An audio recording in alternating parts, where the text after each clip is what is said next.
Bonjour à tous, bienvenue à Hebdo4, votre émission d'information locale et régionale.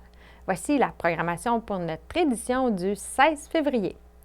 Le Centre d'aide de lutte contre les agressions à caractère sexuel, le comptoir d'impôt du Centre d'action bénévole Gascon-Percé, une initiative de travail de milieu auprès des aînés vulnérables, Kombucha, un breuvage artisanal fabriqué dans la baie des Chaleurs, et la programmation hivernale du Bioparc. Télévague vous souhaite une très bonne émission. Nous allons débuter avec Calac-la-Bombe Gaspésie. Le Centre d'aide et de lutte contre les agressions à caractère sexuel est un organisme qui offre un soutien essentiel aux personnes ayant vécu des agressions à caractère sexuel. Émilie Smith-Lauzon, une intervenante sociale à l'organisme, nous parle de cette importante mission. Pouvez-vous me dire, c'est quoi la mission de Calac-la-Bombe Gaspésie? Oui, donc le Calac-la-Bombe Gaspésie, dans le fond, c'est un organisme communautaire qui offre des services d'aide, d'accompagnement et de soutien aux personnes de 14 ans et plus qui ont été victimes d'agressions à caractère sexuel. Donc, l'agression à caractère sexuel, elle peut être récente ou passée. Puis, c'est sur tout le territoire de la Gaspésie. C'est des services gratuits, confidentiels et bilingues. On offre aussi le service aux proches des victimes. Dans le fond, les parents, les frères et sœurs, les amis peuvent venir nous voir aussi pour avoir du soutien et de l'accompagnement. Et ce qui est intéressant aussi, c'est que la personne victime n'a pas besoin d'avoir porté plainte ou avoir un processus judiciaire pour avoir accès à nos services. Donc, nous, on accueille toute personne qui a besoin de soutien. Qu'est-ce que vous faites comme aide directe aux victimes d'agressions sexuelles? Oui, donc dans le fond, notre organisme, on a 3 volets, dont l'aide directe. Donc, on va faire des rencontres d'accompagnement. Ça peut être en personne dans nos bureaux. Dans le fond, on a 3 points de service à Saint-Anne-des-Monts, Gaspé et Carleton. On se déplace aussi, vu que le territoire est grand, des fois, on va rencontrer les personnes dans des organismes communautaires ou CLSC près de chez eux ou chez elles. Mm-hmm. Donc, ça va être vraiment d'accueillir la personne, l'écouter, la soutenir, l'informer aussi beaucoup. On va être là, dans le fond, selon les besoins de la personne. Donc, c'est la personne victime qui va nous dire un peu qu'est-ce qu'elle veut travailler avec nous. On s'adapte à son rythme, qu'est-ce qui est super important aussi. On respecte le rythme de la personne. On va pouvoir des fois l'informer il y en a qui vont vouloir jaser de sexualité, il y en a qui vont vouloir être outillés pour essayer de un peu enlever les conséquences de ce qu'elles vivent des agressions sexuelles. On peut offrir aussi de l'accompagnement, donc soit de l'accompagnement médical, de l'accompagnement judiciaire aussi, c'est possible d'offrir ça. On peut aussi travailler avec les proches, donc comment accueillir une personne qui vient de faire un dévoilement, toutes les attitudes aidantes à avoir. OK.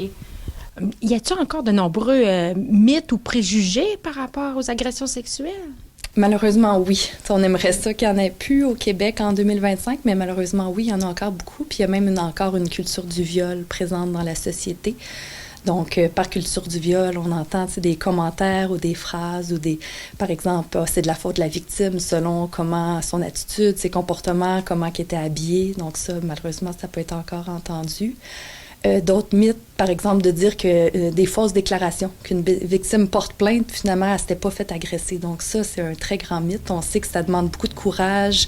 C'est un gros processus. Donc ça, c'est un mythe aussi.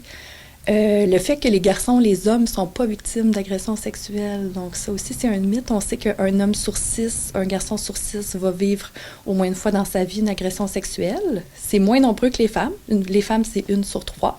Mais il y a aussi des garçons, des hommes qui peuvent être victimes. Une victime, des fois, peut avoir une excitation sexuelle au moment de l'agression. Donc, il y en a qui peuvent dire, tu sais, elle consentait, puis c'est ça qu'elle voulait. Donc, non, malheureusement, au niveau physique, ça peut être une réaction, mais s'il n'y a pas de consentement, c'est une agression sexuelle.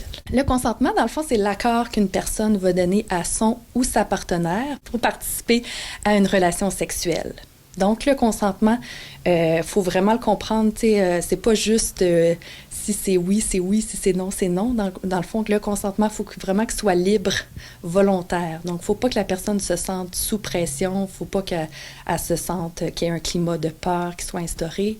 Il faut que le consentement il soit éclairé, donc que la personne ne soit pas sous l'abus de substances. Et enthousiaste aussi. Donc, même si la personne dit oui, si elle peut se sentir forcée de dire oui, donc c'est important qu'il soit enthousiaste. est révocable. Donc, la personne peut décider à tout moment d'arrêter le rapport sexuel puis de dire que son consentement, finalement, il est plus valide. Regardez une donnée de Statistique Québec qui date de 2022 et ça disait que c'était 11 904 agressions sexuelles déclarées cette année-là à la police. Donc, 10 334 femmes et 1 570 hommes. Donc, ça, c'est la donnée déclarée. Qu'est-ce qui est important de savoir, c'est que c'est juste 5 à 6 % des victimes qui décident de porter plainte. Donc, on peut voir que c'est vraiment un nombre très, très supérieur de victimes. Oui, ça serait comme juste la pointe de l'iceberg, là, comme on dit. Là. Mm-hmm. Okay. Mais ça serait quoi les impacts puis les traumatismes liés à avoir eu une agression sexuelle? Il y a différentes formes d'agression sexuelle, mais toutes les formes entraînent vraiment des grandes conséquences chez les victimes, malheureusement. Donc, on peut parler au niveau physique. La personne peut être fatiguée, avoir mal à la tête, faire de l'insomnie, avoir une infection transmissible sexuellement par le sang, si l'agression n'avait pas été protégée, une grossesse non désirée. Donc ça, c'est au niveau physique, puis il peut y avoir d'autres choses. Psychologique, il peut y avoir vraiment un gros amalgame d'émotions vécues selon l'étape aussi que la personne est rendue. Donc, il peut y avoir de la tristesse, de la colère, de la peur, de la honte. La personne, elle peut se sentir coupable aussi. Ça, c'est très répandu et très normal aussi, de se sentir coupable, même si les victimes ne sont jamais responsables des agressions sexuelles. Il peut y avoir de la déprime, de l'anxiété. Ça peut aller dans des idées suicidaires aussi, des comportements d'automutilation. Au niveau social, la personne peut décider de s'isoler, de couper contact avec son réseau social, de ne plus fréquenter les mêmes endroits qu'elle avait l'habitude de fréquenter. Ça peut entraîner des difficultés relationnelles, familiales, amoureuses, sexuelles. Donc, on sait que ça peut entraîner beaucoup de grandes conséquences chez les victimes. Qu'est-ce que vous diriez à une victime qui hésiterait à dénoncer son agresseur? Nous, dans le fond, au CALAX, on est vraiment là en soutien puis en accompagnement, puis on respecte qu'est-ce que la victime veut. Donc, dans une situation comme ça, je pense qu'on lui donnerait de l'information sur c'est quoi les étapes pour si elle souhaite dénoncer, c'est quoi la marche à suivre, et aussi lui expliquer qu'elle peut se faire accompagner soit par nous, par un ami de confiance, un adulte dans ces démarches-là. Donc, on ne va jamais lui dire, tu sais, ça serait mieux pour toi de dénoncer. On va juste lui donner toutes les informations d'un côté puis de l'autre pour qu'elle puisse faire un choix éclairé là-dedans, puis lui dire qu'on va la soutenir peu importe sa décision. Avec l'arrivée imminente de la période des impôts, nous avons eu la chance de nous entretenir avec Nancy Lefebvre, intervenante au Centre d'action bénévole Gascon-Percé. Elle nous a fourni des informations détaillées sur leur service de comptoir d'impôts pour cette année. Le temps des impôts arrive à grands pas. Est-ce que le Centre d'action bénévole Gascon-Percé va offrir leur fameux comptoir d'impôts cette année? Bien sûr, Valérie, on l'offre encore cette année et la cueillette des données va se faire la dernière semaine de février, donc du 24 au 28. On va être situé dans nos locaux. On passe par l'arrière de 10h à midi et de 1h à 3h. Et c'est important d'avoir tous vos documents. Et à ce moment-là, on prend vos documents, on remplit une formule pour avoir votre autorisation pour faire les rapports d'impôts. Est-ce qu'il y a des critères d'admissibilité? Oui, en fait, les critères d'admissibilité ont changé cette année. Pour une personne seule, c'est maximum 30 000 $ et pour un couple, c'est maximum 40 000 $ au niveau des revenus pour avoir le droit de les faire ici. C'est où qu'on peut trouver un aide-mémoire là, pour ne pas oublier de papier à vous apporter? Bien, en fait, on a posté justement sur Facebook un aide-mémoire fiscal pour savoir qu'est-ce qu'on a besoin justement. Sinon, on peut nous le demander à nous en appelant au Centre d'action bénévole au poste 103 ou 102. Mais règle générale, relevé 31 si on est locataire. On a toujours besoin de notre matricule si on est propriétaire pour nos taxes. Puis sinon, les T4 de travail ou revenu, chômage ou sécurité du revenu. Donc, du 24 au 28. Semaine de la cueillette des données d'impôt. Si vous venez avant, on ne prend pas les documents. On les prend cette semaine-là. Et la semaine suivante, on commence les rapports d'impôt. Disons qu'on ne peut pas se présenter cette semaine-là. Allez-vous les accepter après le 28? C'est clair qu'on les accepte après le 28, Valérie. OK. Vous êtes combien de personnes ici qui fait les impôts? On est environ 6 personnes. Moi, je suis salariée, mais les autres, c'est des bénévoles, dont Gilles Lambert, que ça fait des années qu'il fait les impôts avec nous ici. Mais en fait, environ combien par année? Environ 300. Quand même! Quand même. Dis-moi donc, là, avec tous les événements qui s'est passés dans les dernières années, avez-vous vu une augmentation de demande de besoins ici au Centre d'action bénévole? De besoins en lien avec les impôts? Les services? Une demande d'augmentation au niveau des dépannages alimentaires, je te dirais, évidemment. Panier de Noël. Rapport d'impôt, on va voir qu'est-ce qui va se passer cette année. Étant donné, comme que je te disais tantôt, les barèmes ont changé parce que le coût de la vie a changé aussi, donc on n'a pas le choix. On a suivi versus le gouvernement et ce qu'ils nous ont un petit peu indiqué d'ailleurs. Mais dépannage alimentaire, oui, il y a eu un petit peu de changement, évidemment, avec le coût de la vie. Bien, je te remercie beaucoup pour les informations. De rien, Valérie, merci.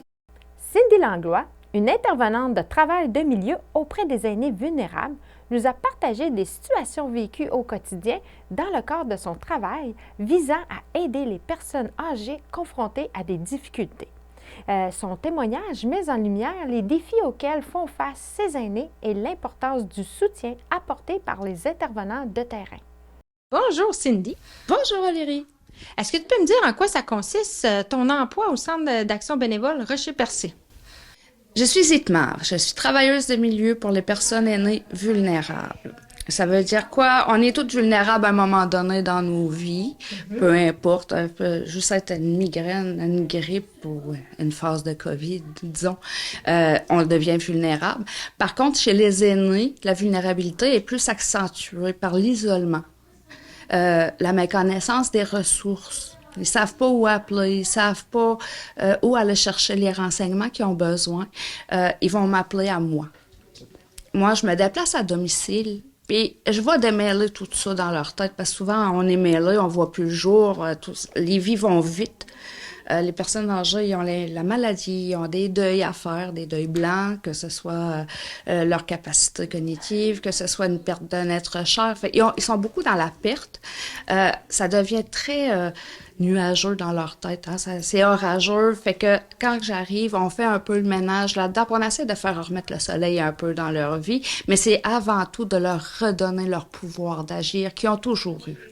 Hein? On a 30, 40, 50 ans, on est quelqu'un dans la société, les gens vont faire attention à nos opinions, ils vont considérer ce qu'on dit, mais une fois qu'on est âgé, c'est un petit peu moins, c'est moins considérable, on les écoute moins, puis OK, ils ont fait leur temps. Non, ils sont encore là, puis il faut qu'ils gardent leur pouvoir d'agir, c'est nos bâtisseurs. Puis ils sont encore nos piliers quand même. Fait que faut les valoriser puis leur redonner leur pouvoir d'agir qu'ils ont toujours eu. T'aides environ combien de personnes âgées dans une année? Moi, je peux aller à 500. Tant que ça? Cette année, c'est une année record. Oui? Oui. Cette année-là, je dépasse le 700. Okay. Je dépasse le 700. C'est pas toujours des dossiers, comme je dis, très agréables, parce que là, je vous décris des situations agréables là, en tant que telles quand je rentre dans un domicile. Oui, c'est orageux dans leur tête, ces choses-là, mais c'est des dossiers agréables que moi j'appelle, parce que on fait un petit peu de tri dans les papiers, on pose quelques questions, puis ils ont leurs réponses. Mais j'ai des dossiers où c'est qu'on a beaucoup de pertes de capacité physique, beaucoup de pertes de capacité cognitive. Là, on tombe plus dans des dossiers de maltraitance, de négligence. C'est moins agréable à travailler, mais pour moi, c'est les plus importants par contre, parce que c'est la dignité des personnes avant tout, puis leur bien-être. Puis si on parlait aussi du côté des revenus, des fois, c'est souvent plus faible pour les personnes aînées, hein? C'est extrêmement plus faible, hein? On se le cachera pas, là. Un aîné de base va avoir 1800 par mois. Quand les loyers sont rendus 1000 puis 1100 $, puis l'électricité qui monte, puis l'inflation qui monte et l'insécurité mondiale qui existe présentement, les aînés sont dans un climat d'anxiété majeur. Est-ce qu'il y a des commentaires qui te reviennent souvent de la part des aînés? On n'arrive peu. Puis ce que je vois aussi beaucoup ces temps-ci, c'est « j'ai plus de médecin ». Cindy, ça me prend un médecin. J'ai quelqu'un ici dans Chandler qui est pris dans son logement parce qu'il est en attente d'un médecin, mais la personne ne peut plus pratiquement marcher. est toujours alité. Fait que là, on n'a pas le choix, on attend, on est comme pris dans l'attente de nouveaux médecins, parce que là, on en a plusieurs qui est partis, qui ont pris leur retraite. Hein, et ça prend de la relève là-dedans aussi. Fait que là, ces temps-ci, j'ai beaucoup de gens qui me disent, Cindy, j'ai plus de médecin. Fait que c'est plus complexe pour eux autres de se faire soigner, d'avoir des renouvellements. C'est pas tout le monde qui sait que les pharmaciens peuvent renouveler maintenant pour une fois ou deux. Le temps qu'on trouve un médecin de famille. Mais c'est pas facile. On n'est pas dans des conditions faciles. Puis tantôt, tu me parlais des cas un peu plus difficiles. Est-ce que tu en réfères à des ressources? Ah bah oui, quand que je rentre dans un dossier ou que je constate de la maltraitance ou de la négligence, c'est des mots que j'aime pas vraiment utiliser parce que c'est lourd de conséquences, mais malheureusement, on en voit. C'est des dossiers que je vais travailler en concertation, que ce soit avec la Sûreté du Québec, avec le CIS, le maintien à domicile. C'est un gros travail d'équipe pour ça. Je dirais, premièrement, faites vos impôts, les personnes âgées. Les personnes âgées, c'est très important de faire vos impôts parce que le supplément de revenus garanti, vous y avez droit. Puis si vous faites pas votre rapport d'impôt, vous l'aurez pas. Puis c'est dommage. Hein, parce que c'est un bon revenu mensuel, ça, là. Fait que ça, c'est bien important. Merci beaucoup, Cindy. Merci, Valérie. Télévague s'est déplacé avec curiosité afin de rencontrer Annick Goulet et Benoît Daou, les créateurs de Vikombucha. Ce projet innovant donne naissance à une boisson artisanale à base de thé fermenté, agrémenté d'infusions de plantes et de fleurs soigneusement cueillies en Gaspésie par les deux entrepreneurs. Leur breuvage riche en saveurs et en bienfaits pour la santé mérite d'être davantage connu. Anouk, ça vient où l'idée d'avoir créé votre entreprise Vikombucha? L'idée, dans le sens que nous, on fait du kombucha depuis, personnellement, depuis quasiment 15 ans, tu sais. Puis ça a commencé, c'est que moi, je faisais de l'arthrite quand j'étais jeune, OK? Puis quand j'ai rencontré Benoît, qui est copropriétaire avec moi dans l'entreprise, qui est mon copain aussi, lui, il essayait de trouver des solutions pour, aider pour mes douleurs, tout ça, puis au niveau de l'alimentation, on s'est mis là-dessus, puis on a trouvé que le kombucha, ça avait beaucoup de propriétés anti-inflammatoires, ça aidait la flore intestinale, le microbiote, tout ça. Fait qu'on s'est mis à brasser notre propre kombucha. En tout cas, moi, ça m'a vraiment aidé, mais parmi tant d'autres choses. Puis après ça, on a déménagé en Gaspésie. Puis on a fait goûter notre kombucha à des amis, puis tout ça. Puis tout le monde disait, mon Dieu, mais il est donc bien bon, votre kombucha. Fait que là, on était comme, tu sais. Puis on est deux entrepreneurs à la base. On a fait d'autres entreprises aussi. Puis tu sais, nous autres, ça nous prend pas grand-chose de nous allumer, là. Fait que là, ce qu'on a fait, on s'est dit, crime, on va en brasser en plus grande quantité. Fait que là, on s'est loué un petit local, puis ça a commencé comme ça, avec nos fonds personnels. Puis tu sais, on a appris sur le tas. Là, on a commencé, je pense, en 2018, là, si je me souviens bien. Là. Okay. Puis fil en aiguille, ça a grandi, puis là, on est rendu dans des plus gros locaux à Carleton-sur-Mer. On distribue à travers la Gaspésie par Servab, qui est notre distributeur qui collabore avec nous. Puis on a aussi de quoi super génial. Depuis la pandémie, on a décidé de faire la livraison à domicile. Le même principe que le laitier dans le temps. On va porter des caisses de 12 ou de 24. Puis après ça, la personne va garder ses bouteilles. Puis à la prochaine livraison, nous, on ramasse les bouteilles, puis on les lave, puis on les remplit. Fait que ça, on a gardé ça depuis la pandémie. Puis ça marche super bien. On livre à toutes les 3 semaines de nouvelles à bonne aventure. Puis on a aussi une super collaboration avec la fleuriste, l'agenda fleuriste à Maria. Elle a un char électrique. Puis ça livre des fleurs. Fait qu'elle fait notre rhum de kombucha aussi en même temps. Le kombucha, à la base, faire simple de même, c'est une boisson de thé fermenté. Le sucre sert à faire une fermentation. On ajoute des bactéries, des levures d'un autre kombucha. Fait que c'est du kombucha qui fait du kombucha. On entretient, c'est pareil comme un levain quand on fait du pain. Fait qu'à partir de là, le kombucha va fermenter. On laisse fermenter, nous, personnellement, 9 jours, mais on a déjà essayé 7 jours, on a déjà essayé 14 jours, mais c'est personnel à chacun. Plus ça fermente longtemps, plus ça devient vinaigré ou acidulé, parce qu'il y a plusieurs acides dans ça. On trouve que le kombucha est comme bien balancé après 9 jours. Puis après ça, nous, on retire ça des cuves, on le refroidit, on ajoute nos ingrédients, on fait des infusions à froid pendant 1 semaine, 2 semaines, et après ça, on peut l'embouteiller. Le kombucha maison ont pas l'équipement pour ça, mais ils peuvent refermenter en bouteille pour qu'il soit pétillant. Nous, on l'ajoute avec des bonbonnes de CO2. Comme ça, c'est plus stable, puis commercialement, c'est plus viable aussi. Les premières 4 saveurs qu'on avait, c'était vraiment des saveurs de base, là. Tu sais, on avait miel, gingembre, on avait thé vert. Thé vert, c'est simplement, genre, le kombucha à l'état pur avec du thé vert dedans, plus une autre infusion de thé vert à froid. Puis après ça, on avait mangue orange, puis on a rajouté un petit peu de houblon. Puis après ça, on s'est mis, genre, à comme brainstormer, puis être plus créatif, parce que là, on contrôlait plus, là, le kombucha lui-même. Fait que dans le sens que ce qu'on fait, nous, on cueille nos propres ingrédients. Oui. Ouais. Puis on a un kombucha aussi qui s'appelle le Gaspésien, puis que tous les ingrédients, ben tu sais, les ingrédients qui sont là-dedans, c'est des herbes qu'on cueille autour de Carleton, là.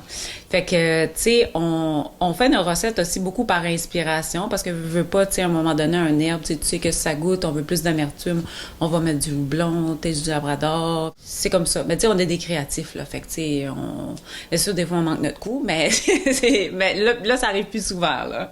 Là, vous êtes rendu à combien de saveurs disponibles? Il doit en avoir au moins une quinzaine, là. Tant que ça. Mais tu sais, des fois, je te dirais, le kombucha à monarde. La monarde, c'est une fleur qui pousse dans notre jardin, là. On coupe le top, puis on infuse juste la fleur dans le kombucha. Mais là, celle-là, mettons, tu sais, quand il y en a plus, quand j'ai plus ma réserve de monarde, comme là, il y en a plus, on est en janvier, ben là, il va falloir attendre à l'été. Okay. Fait que, tu sais, disponibles, ils sont pas disponibles à l'année. On y va selon, tu sais, la disponibilité, ce qui nous reste, là. Pour ce qui est des vertus du kombucha, c'est difficile à dire parce que c'est pas notre domaine, mais généralement parlant, c'est une boisson qui est faible en sucre, mais qui est quand même sucrée, mais qui est, je dirais, 5 fois, 6 fois moins sucrée qu'une liqueur traditionnelle. Fait que c'est une bonne alternative. Sinon, ben, tu sais, ça reste une infusion de thé. Le thé est très bon, je pense que c'est polyphénol, puis comme il y a plein d'antioxydants. Puis après ça, ben, la fermentation elle-même crée des probiotiques qui sont super bons pour le microbiote, la digestion. Puis quand on parle de digestion, ben souvent ça implique plein de bienfaits, là, parce que si tu digères pas bien, tu files pas bien, t'as pas d'énergie, tu vas faire de l'inflammation, tu vas peut-être être malade, mauvaise humeur. Fait que ça change plein de choses pour ça. Puis en plus, je lisais à un moment donné que l'acide lactique, qui est créé par le kombucha, était comme l'acide de la bonne humeur. Fait qu'en tout cas, ça peut donner un petit boost des fois, là. Vous pouvez nous contacter sur notre Facebook, Vie Kombucha, puis s'informer sur la livraison, là. On livre à toutes les 3 semaines. Okay. Fait que ça, d'habitude, c'est bien indiqué. Puis aussi, il y en a aussi dans tous les commerces. La plupart des commerces en Gaspésie, là, il y en a, là. Informez-vous, puis la plupart il y en a. Ça se retrouve toujours dans les coins réfrigérés parce que le kombucha, faut que ça soit réfrigéré en tout temps. Le nôtre, il est juste en Gaspésie. Juste avant la pandémie, on essayait d'aller à l'extérieur, mais veut pas, avec les coûts, tout ça, tu sais. On est mieux de rester plus petit pour nous, là, notre idée, rester plus petit dans notre région, puis toucher le plus de gens, puis le faire connaître. Nous avons discuté avec Stéphanie Benz, biologiste au Bioparc. Comme à l'habitude, Stéphanie nous surprend toujours avec ses informations surprenantes sur les résidents du parc animalier.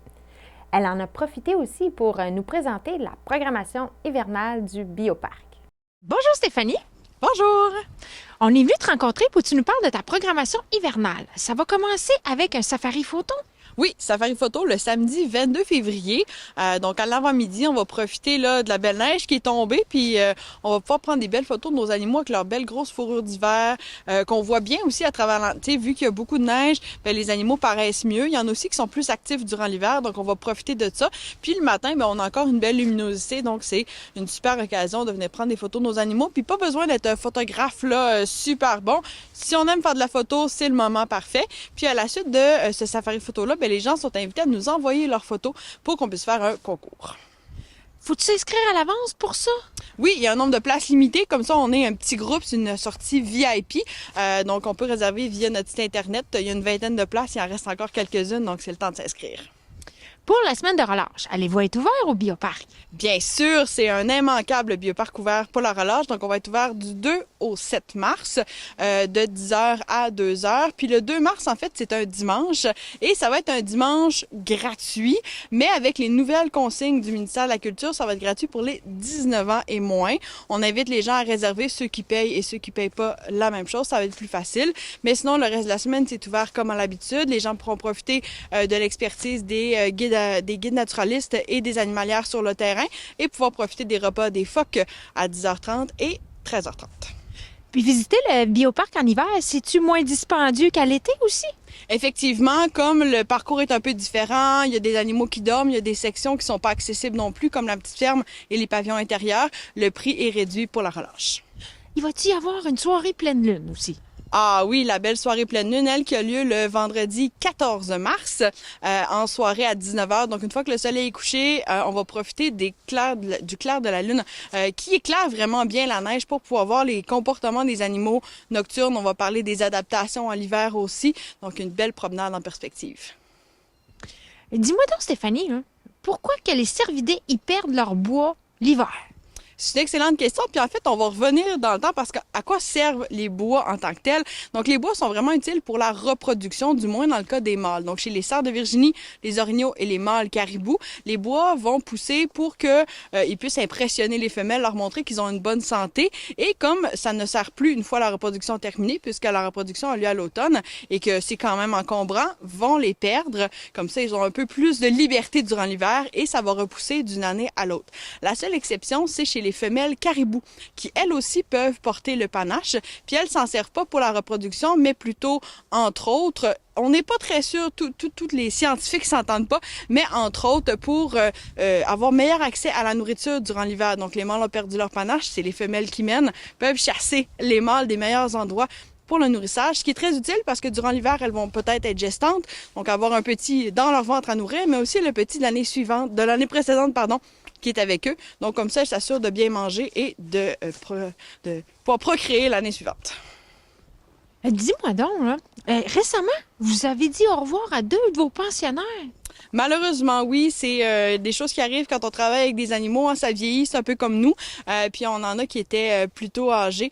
Donc on a perdu Trompette, notre phoque commun, et Blizzard, qui était un lynx roux. Donc des animaux qui, malheureusement, avec le temps, ont eu des maladies qui viennent avec la vieillesse et on a dû leur dire au revoir.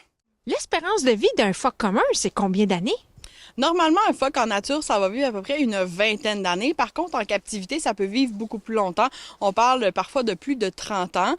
C'était d'ailleurs le cas là, de Trompette qui était quand même très âgé. Et pourquoi, en fait, la majorité des animaux en captivité vont vivre plus longtemps? C'est parce qu'ils ont accès, à de la bonne nourriture tous les jours. Ils ont aussi accès à des soins vétérinaires. Et il y a beaucoup moins de stress en captivité quand les conditions sont bonnes, bien sûr. Donc, le stress de trouver de la nourriture, d'éviter les prédateurs, de trouver un partenaire. Donc, tous ces stress-là, en nature, fait que beaucoup d'animaux vont vivre moins longtemps. Mais en captivité, c'est un peu plus relax. C'est un peu comme un tout compris. Mais Trompette, là, est-ce qu'elle était là depuis le début de l'ouverture du parc? Effectivement. Donc, Trompette, elle était née ici, en fait, à l'année d'ouverture en 98. Donc, elle a passé vraiment toute sa vie avec les gens du bioparc. Donc, c'était une très aimée, autant des employés que des visiteurs. Est-ce que ça avance bien, les travaux pour le bâtiment des soins animaliers? Oui, le bâtiment s'en vient vraiment bien. Là, la structure est toute faite. On est rendu à faire l'aménagement intérieur. Donc, si tout va bien, normalement, là, d'ici le début de l'été, ce projet-là va être complètement terminé. Avez-vous commencé à chercher des personnes pour les emplois du mois de juin? Oui, on commence ça, nous, dès le mois de janvier pour être certain qu'on a tous nos employés pour le mois de juin. Donc, dans le département d'éducation, on est en plein là, dans le recrutement pour les guides naturalistes pour cet été. Au niveau de l'accueil, c'est la même chose. Là, ça s'en vient dans les prochaines semaines. Donc, le recrutement va bon train, puis on espère avoir tous nos employés pour cet été. Mais je te remercie beaucoup, Stéphanie. Toujours un plaisir. Ceci conclut notre édition d'Hebdo4 du 16 février. Merci beaucoup pour votre écoute et rendez-vous la semaine prochaine pour une nouvelle émission d'information locale et régionale. Passez une bonne semaine!